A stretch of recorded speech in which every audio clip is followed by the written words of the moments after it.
com alegria e satisfação que cumprimentamos os nossos amigos e irmãos do portal Escola Dominical, com a gloriosa paz de nosso Senhor e Salvador Jesus Cristo. Estamos dando início a mais uma pré-aula, esta ferramenta que o portal Escola Dominical disponibiliza no início da semana, para que os irmãos possam melhor preparar a sua aula da Escola Bíblica Dominical. Leiam as lições bíblicas, assistam a esta pré-aula, leiam o texto de apoio desta pré-aula que nós publicamos no site do portal Escola Dominical, portalebd.org.br. Lá os irmãos têm acesso a esse texto. Há muitas pessoas que dizem que nós não usamos aqui a revista. Não usamos mesmo. Nós temos a revista, todos leem a revista, o próprio comentarista publica um vídeo pela CPAD com o tema da revista, e a nossa proposta aqui é dar subsídios complementares aos irmãos, para que os irmãos complementem aquilo que já está na revista, que nós já lemos. E os irmãos, alguns dizem, temos dificuldade em acompanhar. É só ir ao site do portal Escola Dominical, gratuitamente o irmão encontra ali o texto que é a base da nossa exposição. Nós temos aqui a nossa exposição com base naquele texto. Além do nosso texto, o portal Escola Dominical disponibiliza mais 4 ou 5 textos a respeito desta lição. O portal Escola Dominical também possui textos de apoio, videoaulas e slides de todas as faixas etárias da Casa Publicadora das Assembleias de Deus, do currículo da CPAD e também de outros currículos de Escola Bíblica Dominical. Durante a semana, se não tiver alguma dúvida, pode postar a sua pergunta na sala dos professores do portal Escola Dominical. Nós não respondemos questões aqui no canal do YouTube. Também os irmãos têm acesso a breves comentários em áudio das leituras diárias sugeridas pelo comentarista, onde o irmão tem um momento devocional e também mais informações sobre a aula da Escola Bíblica Dominical. No sábado à noite, às 19 horas, horário de Brasília, o irmão é convidado a assistir à transmissão ao vivo do estudo preparatório dos professores e amigos da Escola Bíblica Dominical da Igreja Evangélica Assembleia de Deus, Ministério do Belém, na sede aqui em São Paulo. Se estiver aqui em São Paulo, o irmão é nosso convidado, pois a reunião é aberta a todos os amantes do estudo da Palavra de Deus. Depois, durante a transmissão, aí sim, no chat, nós respondemos e elucidamos as últimas dúvidas. Também nas redes sociais do portal Escola Dominical, no Facebook, no Twitter e no LinkedIn, nós disponibilizamos dezenas de textos de apoio, slides, videoaulas, comentários de leituras diárias de todas as faixas etárias e até de outros currículos da Escola Dominical ao longo da semana. Mas tudo isto é apenas a preparação para a aula da Escola Bíblica Dominical. Porque a Escola Bíblica Dominical só se realiza quando o povo do Senhor se reúne no dia do Senhor, na casa do Senhor, para estudar a palavra do Senhor. Neste terceiro trimestre de 2019, nós estamos estudando o tema Tempo, Bens e Talentos, sendo um mordomo fiel e prudente com as coisas que Deus nos tem dado. E o nosso comentarista é o pastor Elinaldo Renovato de Lima, presidente das Assembleias de Deus em Parnamirim, no estado do Rio Grande do Norte. E continuando este bloco do trimestre, que é o quarto bloco, onde nós estamos estudando sobre a mordomia com as coisas materiais e o próximo, hoje nós vamos estudar sobre a mordomia das obras de misericórdia. A mordomia das obras de misericórdia. E quando nós falamos em obras, imediatamente vem a questão da fé e das obras. Uma questão que mobilizou boa parte dos estudiosos das Escrituras e que estava por trás da própria reforma protestante. A questão das obras, do valor das obras para a salvação, foi o que acabou motivando a reforma protestante, em especial Martinho Lutero, que nas suas 95 teses procura demonstrar que não era possível se salvar pelas obras, que era algo que se defendia naquele tempo. Naquele tempo havia a ideia, né, e daí estava por trás de toda a doutrina das chamadas indulgências, a ideia de que as obras permitiam o perdão das penas do pecado. E por isso, quem doasse para a Basílica de São Pedro, a construção da Basílica de São Pedro, como pregava Tetzel, que era o pregador do Papa que Lutero ouviu, a partir do momento que ele desse aquela oferta caindo ali no gasofilácio, no cofrinho, as suas moedas, os pecados, as penas dos pecados seriam perdoadas. Qual o valor das obras para a salvação?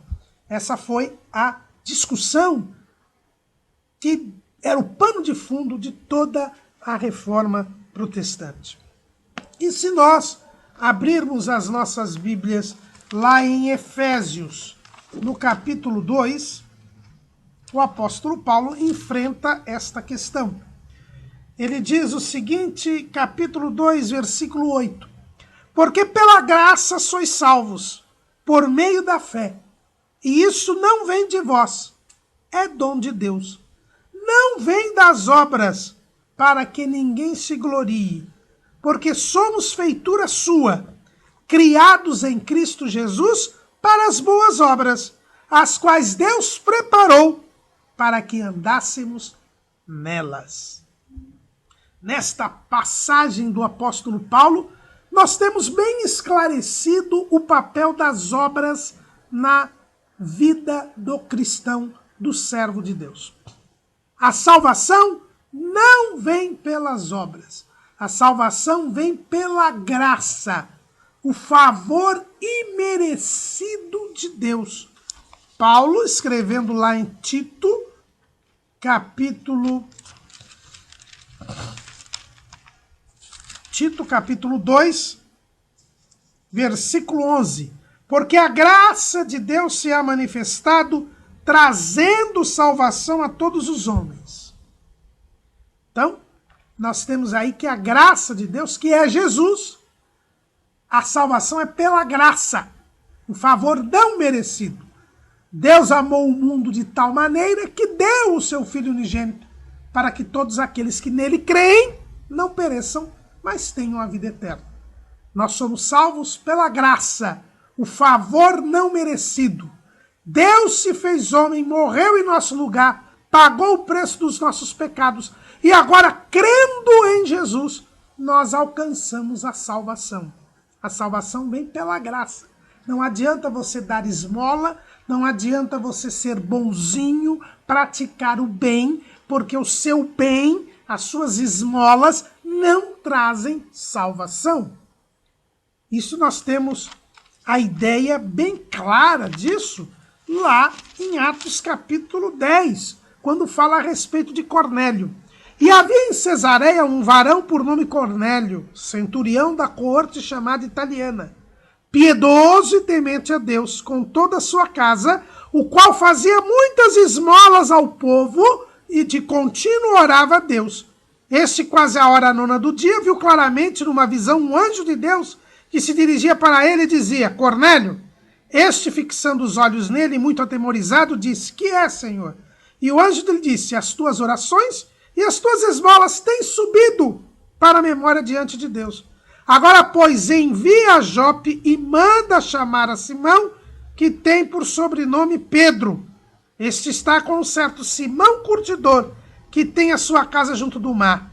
Ele te dirá o que deves fazer.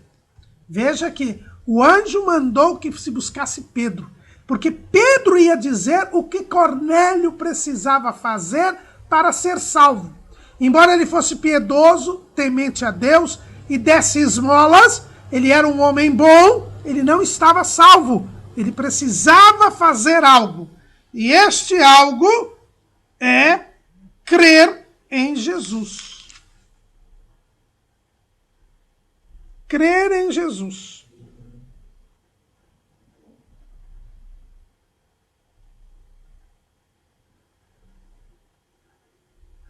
E Pedro prega para Cornélio. E ele crê em Jesus. E é inclusive batizado com o Espírito Santo. Então a salvação não vem pelas obras. Mas se os irmãos perceberem o que o apóstolo Paulo escreveu, e nós já lemos aqui, que embora a salvação não venha pelas obras, o salvo pratica boas obras. Veja que ele diz aqui: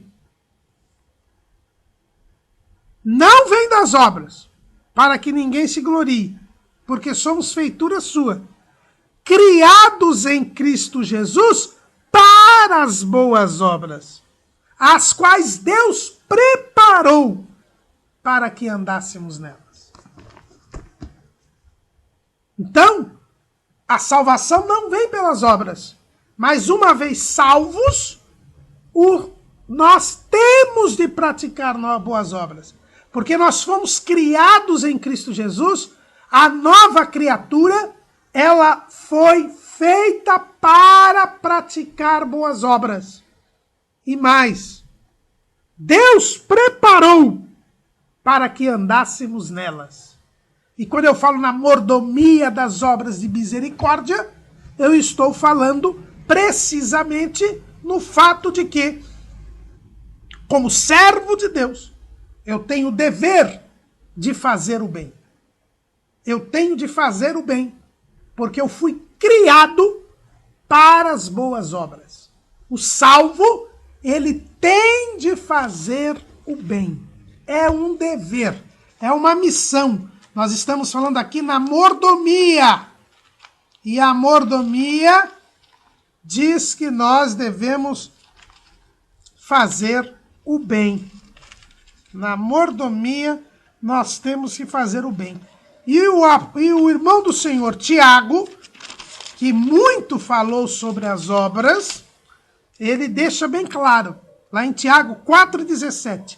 Aquele, pois, que sabe fazer o bem e o não faz, comete pecado.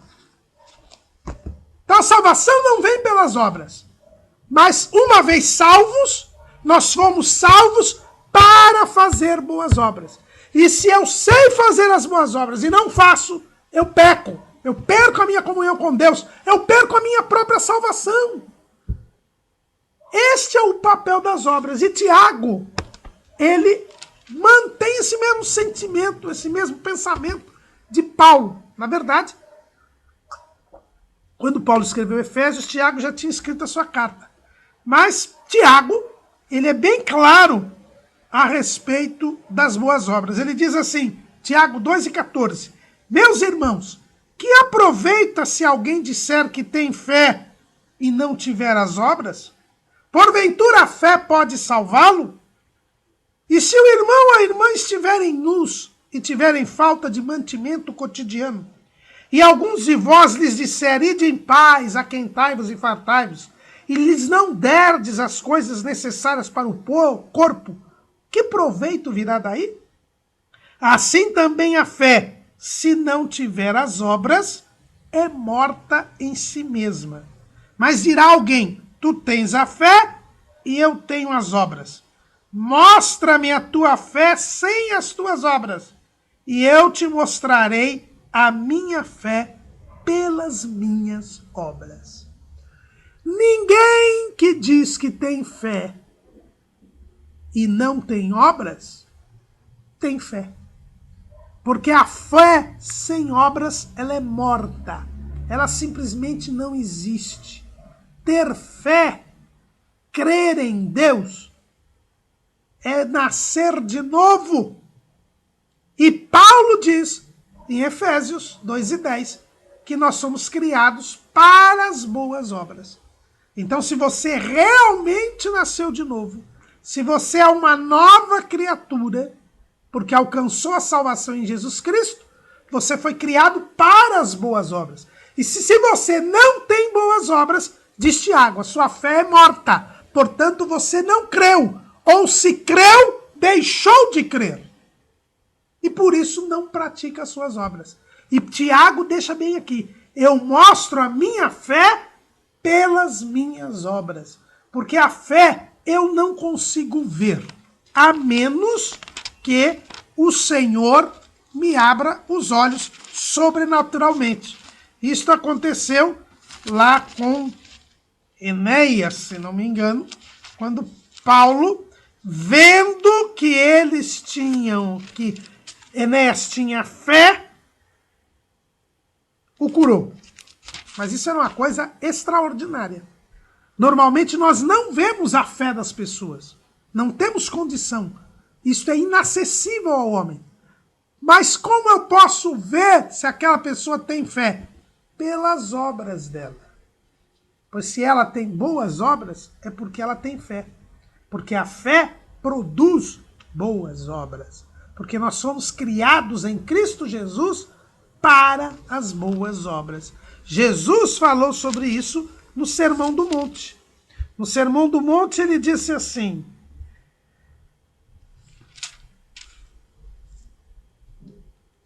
7:15 de Mateus. Acautelai-vos, porém, dos falsos profetas, que vêm até vós vestidos como ovelhas, mas interiormente são lobos devoradores. Por seus frutos os conhecereis. Porventura colhem-se uvas dos espinheiros ou figos dos abrolhos? Assim toda árvore boa produz bons frutos, e toda árvore má produz frutos maus. Não pode a árvore boa dar maus frutos, nem a árvore má dar frutos bons. Toda árvore que não dá bom fruto, corta-se e lança-se no fogo. Portanto, pelos seus frutos os conhecereis. Nem todo que me diz Senhor, Senhor, entrará no reino dos céus, mas aquele que faz a vontade de meu Pai que está nos céus. Muitos me dirão naquele dia: Senhor, Senhor, não profetizamos nós em teu nome? E em teu nome não expulsamos demônios? E em teu nome não fizemos muitas maravilhas? E então lhes direi abertamente: nunca vos conheci. Apartai-vos de mim, vós que praticais a iniquidade. Os irmãos percebam que Jesus é bem claro ao dizer que quem é verdadeiro servo dele produz frutos bons. Porque uma árvore boa produz frutos bons. Agora, quem se passa por discípulo de Jesus, finge ser discípulo de Cristo, mas não foi salvo, ele não tem bons frutos. Pelos frutos nós os conheceremos. Eles praticam o mal. A árvore má produz frutos maus. E naquele dia, isto será desvendado a todos. Mas já aqui, nós temos o discernimento espiritual. Por isso Tiago diz: mostro a minha fé pelas minhas obras. E Tiago dá o exemplo, 2 exemplos. Dá o exemplo de Raabe e dá o exemplo de Abraão. Raabe mostrou a sua fé em Deus pelas obras que ela praticou, escondendo os espias, poupando a vida dos espias, trazendo os seus familiares para dentro da sua casa e colocando o fio de escarlata. Ela pôde se salvar pelas suas obras? Não. A fé que ela tinha em Deus fez com que ela praticasse essas boas obras. Da mesma maneira, Abraão. Tiago mostra que Abraão ofereceu Isaque em sacrifício e poupou a sua vida e a vida de Isaque pela sua obediência. Provou a sua fé oferecendo Isaque em sacrifício. Então, ele mostrou a sua fé pela sua obra. Se nós somos servos de Deus, nós devemos praticar boas obras. É esta mordomia que nós estamos estudando hoje. A mordomia das obras de misericórdia. Nós temos de fazer o bem, porque nós somos imitadores de Cristo. E lá na casa de Cornélio, aquele homem piedoso, temente a Deus e que dava esmolas, Pedro disse a respeito de Jesus. 10:38 de Atos. Como Deus ungiu a Jesus de Nazaré com o Espírito Santo e com virtude, o qual andou fazendo o bem e curando a todos os oprimidos do diabo, porque Deus era com ele. Jesus mostrava a sua fé pelas suas obras. Ele fazia o bem e curava todos os oprimidos do diabo. Então nós temos de ter obras que comprovem a fé. Quem tem fé em Jesus, quem nasceu de novo, quem foi criado em Cristo Jesus, pratica inevitavelmente boas obras. Por quê? Porque ele está em união e em comunhão com Deus. E Deus é bom. Deus é bom. Não foi isso que Jesus disse para o jovem rico?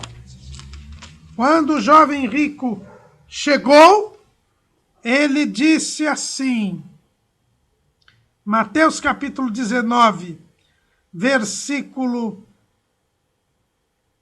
16. E eis que, se aproximando-se dele um jovem, disse-lhe, bom mestre, que bem farei para conseguir a vida eterna? E ele disse-lhe, por que me chamas bom? Não há bom, senão um só, que é Deus. Se queres, porém, entrar na vida, guarda os mandamentos. Só há um que é bom, é Deus.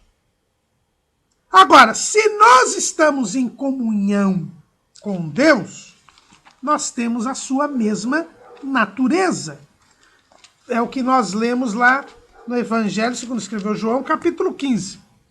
Eu sou a videira verdadeira e meu pai é o lavrador. Toda vara em mim que não dá fruto, atira. E limpa toda aquela que dá fruto, para que dê mais fruto. Vós já estáis limpos pela palavra que vos tenho falado. Está em mim e eu em vós.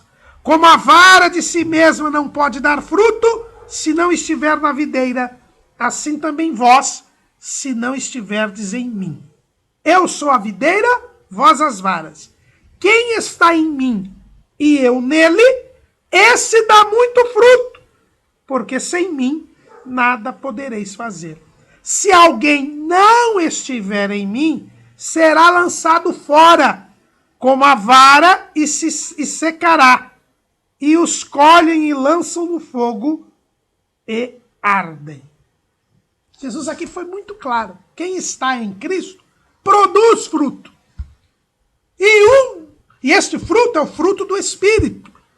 E em Gálatas, capítulo 5, versículo 22, nós encontramos o fruto do Espírito. Mas o fruto do Espírito é amor, gozo, paz, longanimidade, benignidade, bondade, fé, mansidão, temperança.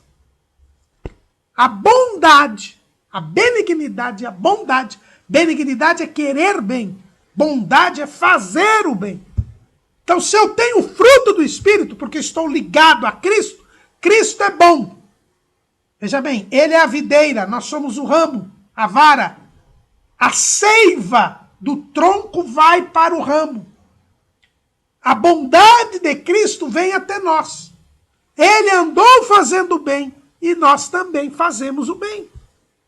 Eu produzo a bondade.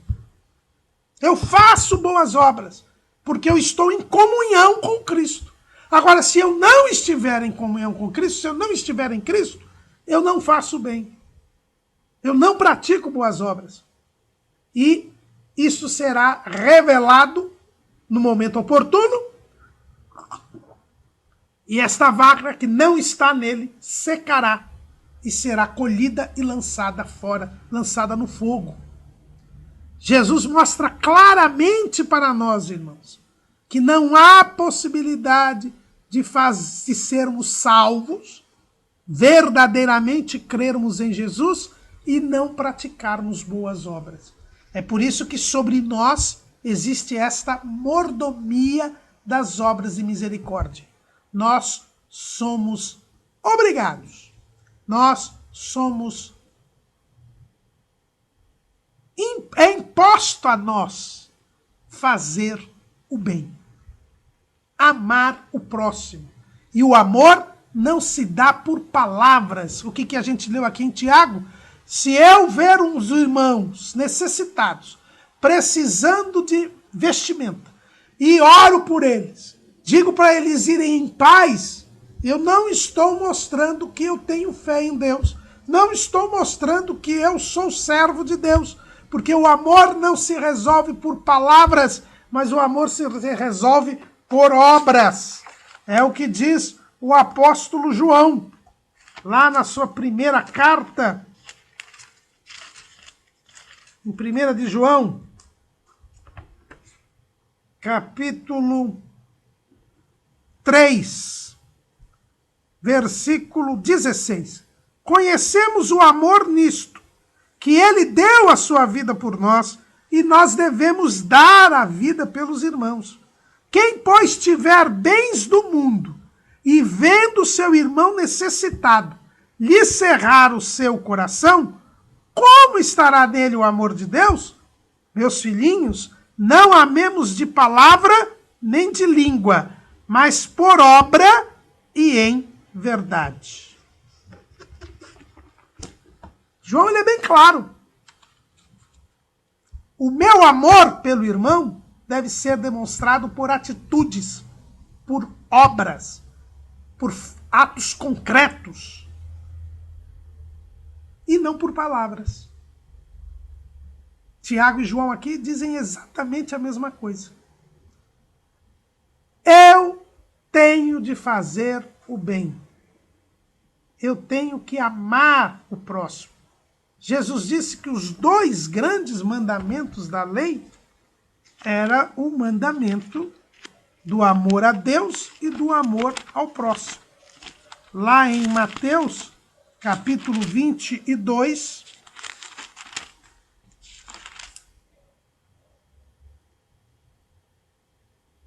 versículo 34. E os fariseus, ouvindo que ele fizera emudecer os saduceus, reuniram-se no mesmo lugar. E um deles, doutor da lei, interrogou-o para experimentar, dizendo: Mestre, qual é o grande mandamento da lei? Jesus disse-lhe: Amarás o Senhor teu Deus de todo o teu coração, de toda a tua alma e de todo o teu pensamento. Este é o primeiro e grande mandamento. E o segundo semelhante a este é: amarás o teu próximo como a ti mesmo. Desses 2 mandamentos dependem toda a lei e os profetas. Amar a Deus e amar ao próximo. E o mandamento que Jesus deu para os seus discípulos reúne os 2. Está lá em João, capítulo 15, versículo 12.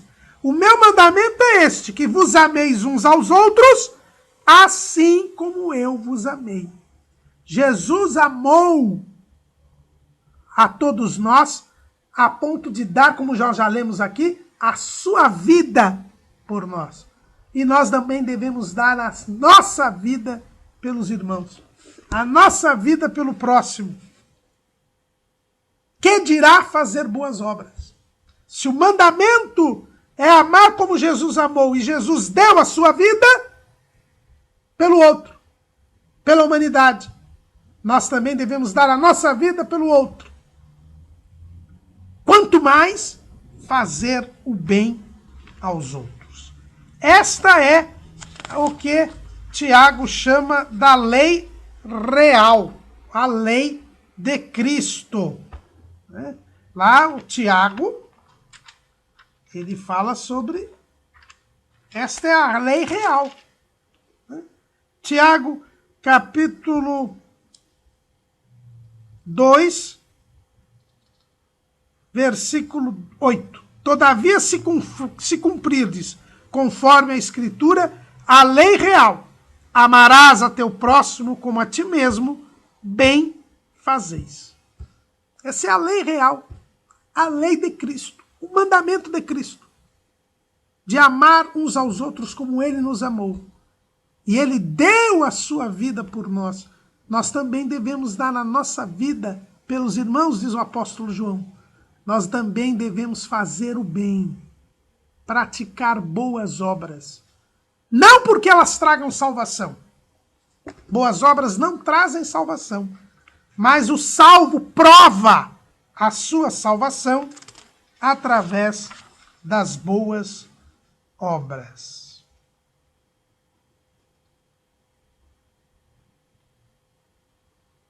Lá em Romanos, no capítulo 12,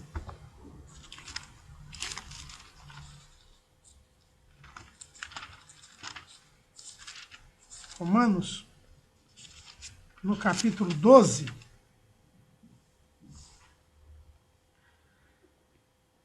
diz o seguinte, versículo 9: o amor seja não fingido, aborrecei o mal e apegai-vos ao bem. Amai-vos cordialmente uns aos outros com amor fraternal, preferindo-vos em honra uns com os outros.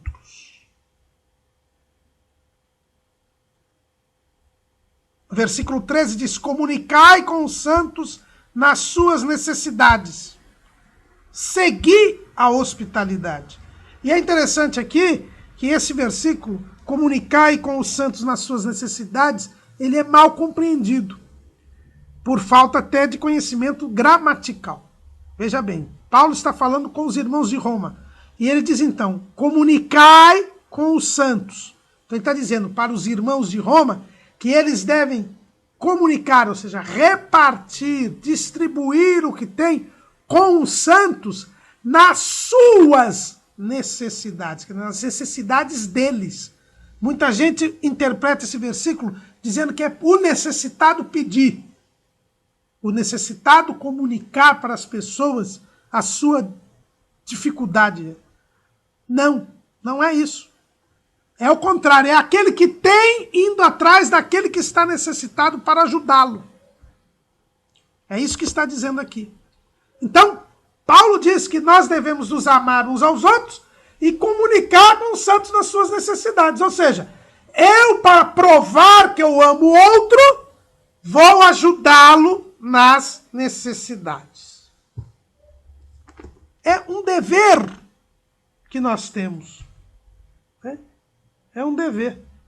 E vai mais além, no versículo 20 desse capítulo 12 de Romanos, Paulo diz assim: portanto, se o teu inimigo tiver fome, dá-lhe de comer. Se tiver sede, dá-lhe de beber, porque fazendo isto, amontoarás brasas de fogo sobre a sua cabeça. E aqui também muitas pessoas não interpretam bem. Pensa que vai vir brasas de fogo na cabeça de quem ajuda. Não, é na cabeça de quem é ajudado. Essas brasas de fogo são uma espécie de vergonha, são uma espécie de conscientização do seu inimigo, de que ele não devia ser seu inimigo, porque na verdade você é uma pessoa boa. Não te deixes vencer do mal, mas vence o mal com o bem, diz Paulo, terminando este capítulo 12 de Romanos. Nós temos, então, a obrigação, o dever de ajudar o próximo, de ter misericórdia. Porque essa expressão eu até achei interessante, porque se usou uma expressão, as obras de misericórdia, é uma expressão cunhada por Tomás de Aquino, o grande teólogo da Idade Média, que é o teólogo oficial da Igreja Romana. Ele se utilizou dessa expressão, obras de misericórdia. Por que essas obras são chamadas de obras de misericórdia? E aí nós nos lembramos do Jesus no Sermão do Monte. Quando ele vai dizer as características dos seus discípulos, e ele começa o Sermão do Monte com as bem-aventuranças, e as bem-aventuranças são as qualidades dos discípulos de Cristo, ele diz lá no versículo 7, do capítulo 5 de Mateus: bem-aventurados os misericordiosos, porque eles alcançarão misericórdia. A palavra misericórdia é uma palavra latina e ela significa córdio é coração, mísero, miserável. Né? Ter misericórdia é colocar o nosso coração na situação do miserável. É pôr o nosso coração na situação daquele que precisa. É ter compaixão, é sentir aquilo que o necessitado, o sofredor está sentindo. É o que nós vemos Jesus muitas vezes. O texto bíblico diz que Jesus teve compaixão da multidão, teve compaixão dele, compaixão dela. É se colocar no lugar da pessoa. Foi o que Deus fez para nos salvar. Ele se fez homem para morrer no nosso lugar. Por isso que essas obras são chamadas obras de misericórdia. Né? É para fazer o bem. Né? Inclusive, a qualidade aqui dos misericordiosos corresponde à qualidade da bondade lá no fruto do Espírito. Nós somos convocados por Deus, chamados por Deus a fazer o bem.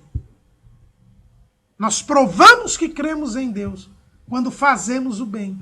Quando repetimos e imitamos o gesto de Jesus, que teve misericórdia de nós e assumiu a condição de homem para morrer em nosso lugar, tomou o lugar do pecador.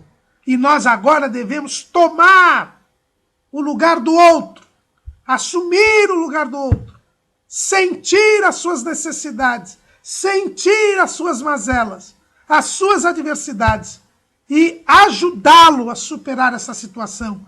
Compartilharmos o que temos para que ele possa ter mitigada ou mesmo suprida a sua deficiência,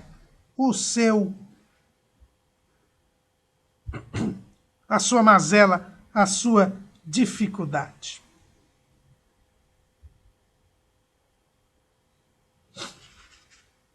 E quais são as obras de misericórdia? As obras de misericórdia, tradicionalmente, são divididas em dois grupos. As chamadas obras corporais de misericórdia e as chamadas obras espirituais de misericórdia. Essa classificação das obras de misericórdia, elas estão baseadas no sermão que Jesus proferiu, seu sermão profético. A base dessa classificação nós encontramos na passagem em que Jesus fala sobre o julgamento das nações, lá no capítulo 25 de Mateus. No capítulo 25 de Mateus, no versículo 31, Jesus conta a respeito do julgamento das nações, quando ele irá julgar as nações pelo comportamento que elas tiveram com Israel durante a grande tribulação. E, conforme este critério, o Senhor irá fazer com que as nações participem ou não do seu reino milenial. E é dito assim, Mateus 25 e 31. E quando o Filho do Homem vier em sua glória, e todos os santos anjos com ele, então se assentará no trono da sua glória. E todas as nações serão reunidas diante dele, e apartará uns dos outros, como o pastor aparta os dos bodes as ovelhas. E porá as ovelhas à sua direita, mas os bodes à esquerda. Então dirá o rei aos que estiverem à sua direita, quer dizer, às ovelhas: Vinde, benditos de meu Pai, possuí por herança o reino que vos está preparado desde a fundação do mundo. E aí vem o motivo pelo qual estas nações participarão do reino milenial. Porque tive fome e destes-me de comer. Tive sede e destes-me de beber. Era estrangeiro e hospedaste-me. Estavas nu e vestistes-me. Adoeci e visitastes-me. estive na prisão e fostes ver-me. Então os justos lhe responderão dizendo, Senhor, quando te vimos com fome e te demos de comer, ou com sede e te demos de beber? E quando te vimos estrangeiro e te hospedamos, ou nu e te vestimos? E quando te vimos enfermo na prisão e fomos ver-te? E respondendo o rei lhes dirá, em verdade vos digo que quando fizestes a um destes meus pequeninos irmãos, a mim o fizestes. Então os irmãos percebam aqui que no julgamento das nações, Jesus verá as obras dos que serviram das nações durante a grande tribulação e colocará no reino milenial aqueles que praticaram boas obras. E aí é que a gente descobre. E essas obras são chamadas obras corporais, porque são obras que se realizam para o bem do corpo da pessoa, para o bem da dimensão terrena da vida do próximo. Quais são, então, estas obras? Em primeiro lugar, alimentar os famintos. Veja bem, tive fome e destes-me de comer. Então nós temos o dever de alimentar os famintos. Lembrando que no mundo morrem 7 pessoas de fome por minuto. E a produção de alimentos é suficiente para alimentar 10 bilhões de pessoas e nós somos 7 bilhões e meio. É esta falta de boa obra que faz com que 7 pessoas morram de fome a cada minuto. Porque alimento há, mas não há boas obras. Não há o amor ao próximo. Alimentar os famintos. Dar de beber aos que têm sede. Essa é a segunda obra corporal. Deste-me de beber. Tive sede e deste-me de beber. É por isso que Paulo diz que quando o inimigo tiver fome, dele de comer. Quando tiver sede, dele de beber. Nós temos esta obra corporal, este dever. É vestir os despidos. Né? O texto diz, estavas nu e vestistes-me. Então, nós temos aí as 3 grandes necessidades do ser humano. Comer, beber e vestir. Jesus disse que essas necessidades são evidentes na vida de cada um. Lá em Mateus capítulo 6, versículo 31 diz, não andeis, pois, inquietos, dizendo, que comeremos, ou que beberemos, ou com que nos vestiremos? Porque todas estas coisas os gentios procuram. De certo, vosso Pai Celestial bem sabe que necessitais de todas estas coisas. Né? Então, Mateus 6, 31 e 32, Jesus admite que comida, bebida e vestidos são necessidades básicas e que devem ser supridas a cada ser humano. A dignidade da pessoa humana exige a satisfação destas necessidades. E Paulo, escrevendo a Timóteo, ele repete isso. Lá em 1 Timóteo, capítulo 6, versículo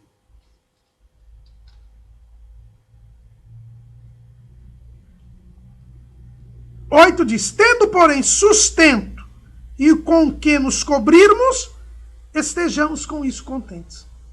Então os irmãos percebam bem aí que nós temos de estar contentes, né? Quando são essas necessidades básicas. E se a gente vê alguém que não está tendo o mínimo, isso é chamado até no direito do mínimo existencial, nós temos o dever de ajudá-los. Aquele que sabe fazer o bem e não faz, peca.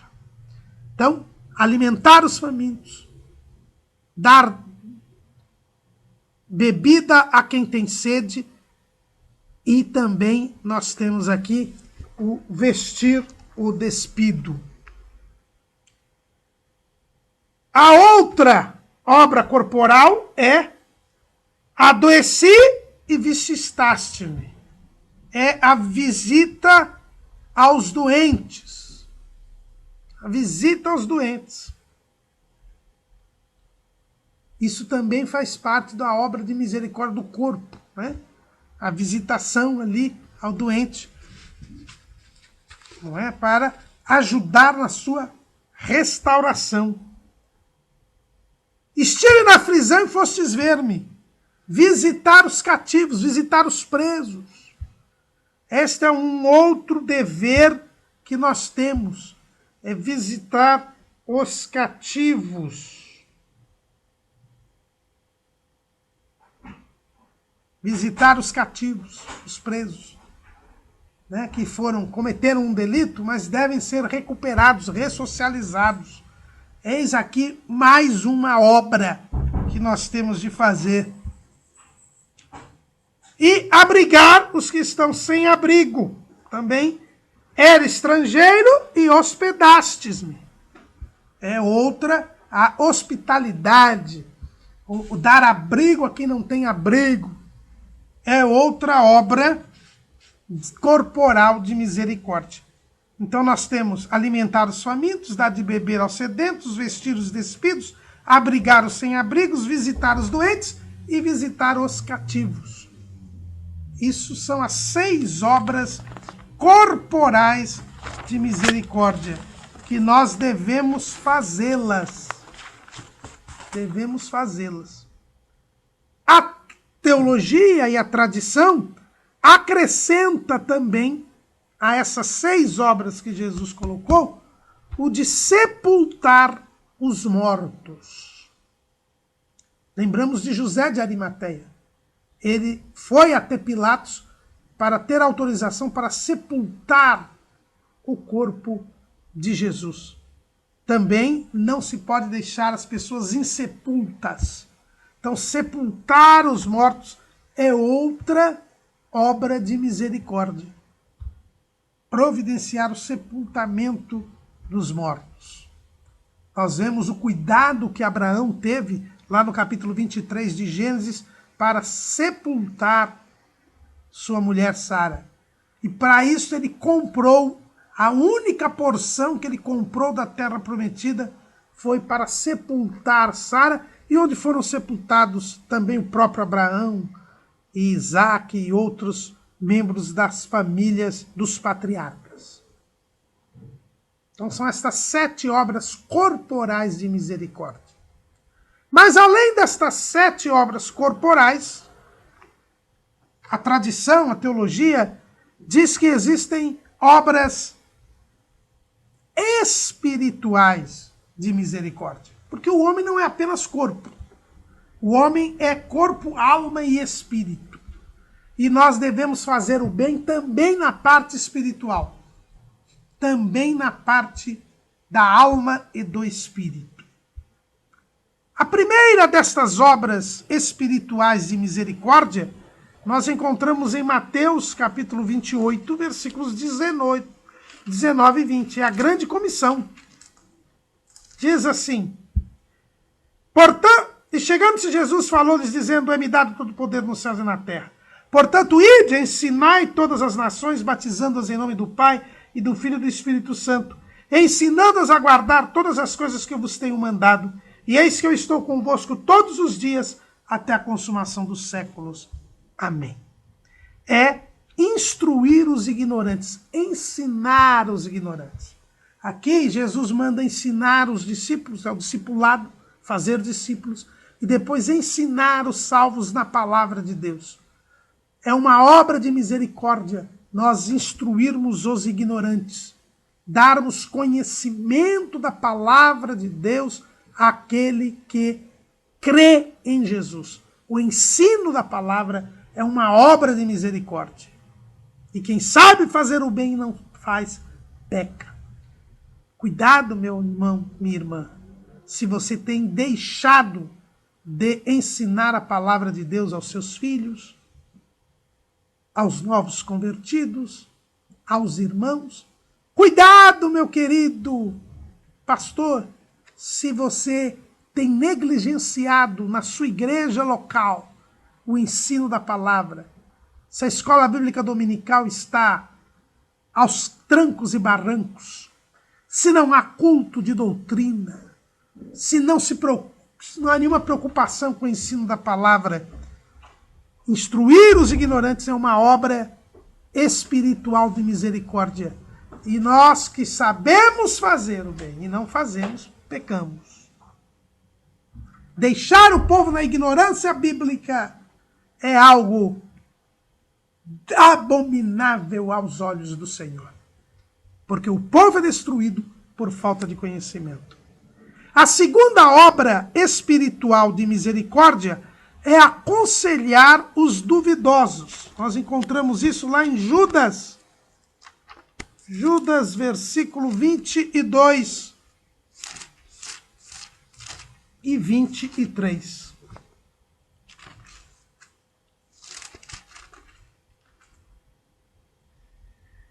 E apiedai-vos de alguns que estão duvidosos, e salvai alguns arrebatando-os do fogo.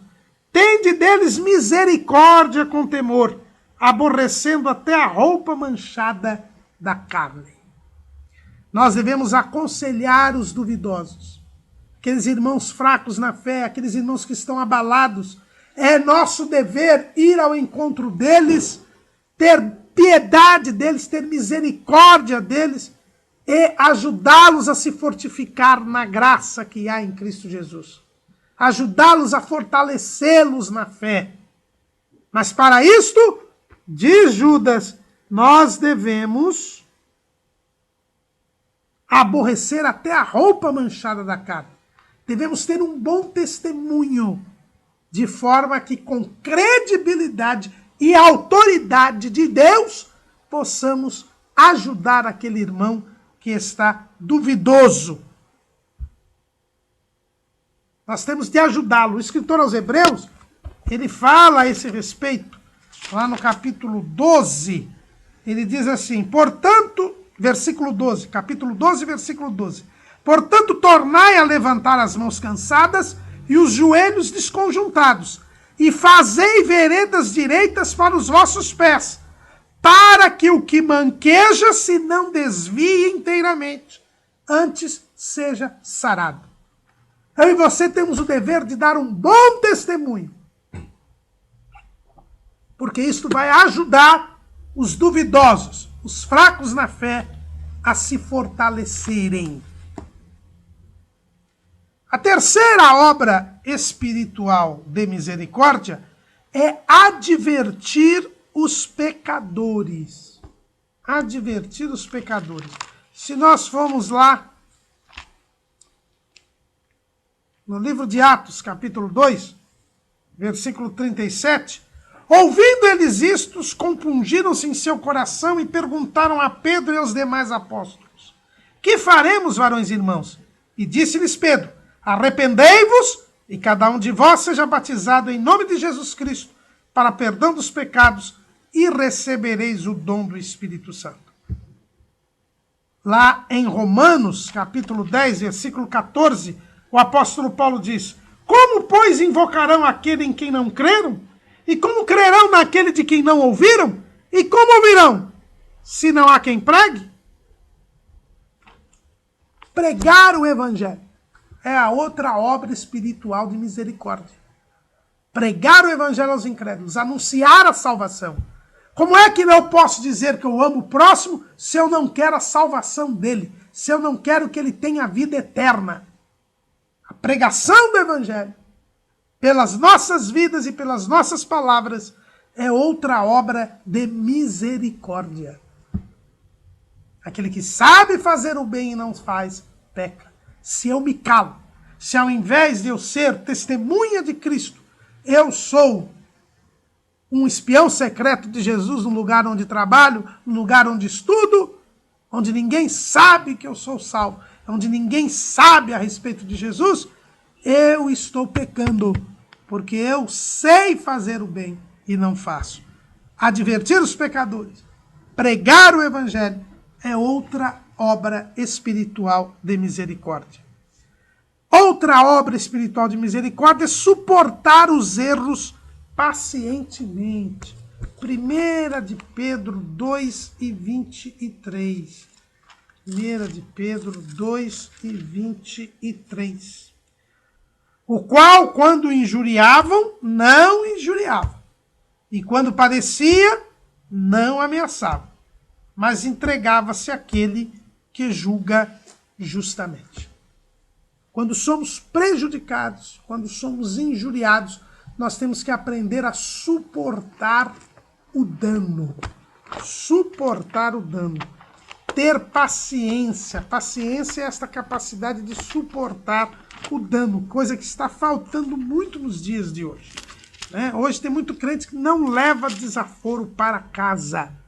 Mas nós não devemos ser assim. Jesus, quando injuriado, não injuriava.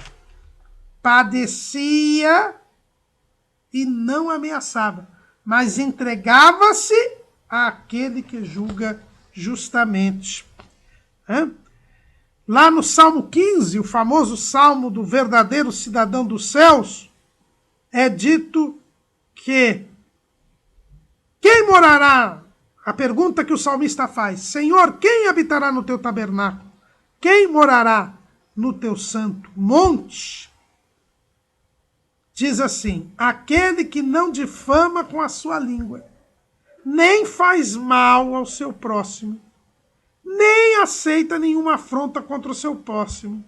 Aquele a cujos olhos o réprobo é desprezado, mas honra os que temem ao Senhor. Aquele que, mesmo que jure com um dano seu, não muda. Ele suporta o dano. Esse vai morar no céu. Então nós temos que suportar os erros pacientemente. A quinta obra espiritual de misericórdia é perdoar as ofensas de bom grado. Jesus ensinou no Sermão do Monte, na parábola do credor incompassivo e num diálogo com seus discípulos, Jesus ensinou que o perdão nosso diante de Deus é condicionado ao nosso perdão para o próximo. Lá em Mateus 6 e 14, Jesus diz: porque se perdoardes aos homens as suas ofensas, também vosso Pai Celestial vos perdoará a vós. Se, porém, não perdoardes aos homens as suas ofensas, também vosso Pai vos não perdoará as vossas ofensas. Então, perdoar é outra obra espiritual de misericórdia. Quando nós liberamos o perdão, aquela pessoa que estava ou que nos ofendia, ela deixa de ter um tormento espiritual, um tormento mental, e nós fazemos bem a ela. Então, outra obra espiritual de misericórdia é perdoar. Confortar os aflitos. Lá em 2 aos Coríntios, capítulo 1, versículo 4. 2 aos Coríntios, capítulo 1, versículo 4. Diz, eu vou ler o versículo 3.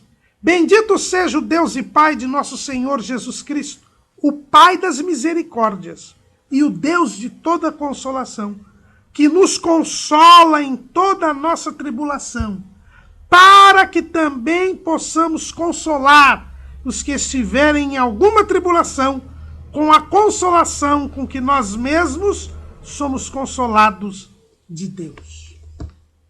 Nós temos o dever de confortar os aflitos, porque Deus nos consola, porque Deus nos conforta. E Ele nos conforta por quê? Porque Ele é o Pai de todas as misericórdias. Então nós também devemos confortar os aflitos, consolar os aflitos, estar ao lado. Consolar quer dizer estar ao lado. É o verbo parakleton, que quer dizer ser chamado para ficar ao lado. Nós temos de ser companheiros, né? Paulo, lá já em Romanos 12, que nós já lemos alguma passagem, ele diz assim, versículo 15, alegrai-vos com os que se alegram e chorai com os que choram. Nós temos que estar ao lado das pessoas em dificuldade, das pessoas em aflição, Isto é uma obra espiritual de misericórdia. Então, às vezes, você não pode ajudar materialmente uma pessoa necessitada, mas pode ajudá-la espiritualmente, estando ao seu lado, orando com ela, dando-lhe palavra de ânimo, exortando-a. E exortar quer dizer animar, incentivar, estimular. Nos dias de hoje, irmãos, onde a quantidade de pessoas com depressão é muito grande, nós precisamos estar ao lado das pessoas, porque a depressão isola as pessoas ficam solitárias. Eis uma grande obra espiritual de misericórdia. E a sétima é interceder em oração por todos. Né? Paulo, lá em 1 Timóteo, capítulo 2, versículos 2 e 3, diz assim, vou ler do 1 em diante. Admoesto-te, pois, antes de tudo, que se façam deprecações, orações, intercessões e ações de graças por todos os homens, pelos reis e por todos os que estão em eminência, para que tenhamos uma vida quieta e sossegada, em toda piedade e honestidade. Porque isto é bom e agradável diante de Deus, nosso Senhor. Interceder em oração por todos. Eis outra obra espiritual de misericórdia. Como servos de Deus, nós temos de fazer o bem. Temos de praticar boas obras. Porque se temos fé, produzimos boas obras. Fomos criados para elas. E quem sabe fazer o bem e não faz, peca. E quais são estas boas obras? Nós aqui elencamos 7 obras materiais, corporais. Alimentar os famintos, dar bebida aos sedentos, abrigar os sem-abrigo, vestir os nus, visitar os enfermos, visitar os presos, sepultar os mortos. E as obras espirituais. Instruir os ignorantes, ensinar a palavra a quem não conhece, aconselhar os duvidosos, fortificando-os na fé, advertir os pecadores, pregar o evangelho, suportar os erros pacientemente, perdoar as ofensas do próximo, confortar os aflitos e interceder em oração por todos. Fazendo isso, nós estaremos fazendo o bem. A nossa salvação não vem por isso, mas nós mostramos que somos salvos quando fazemos isto. Amém.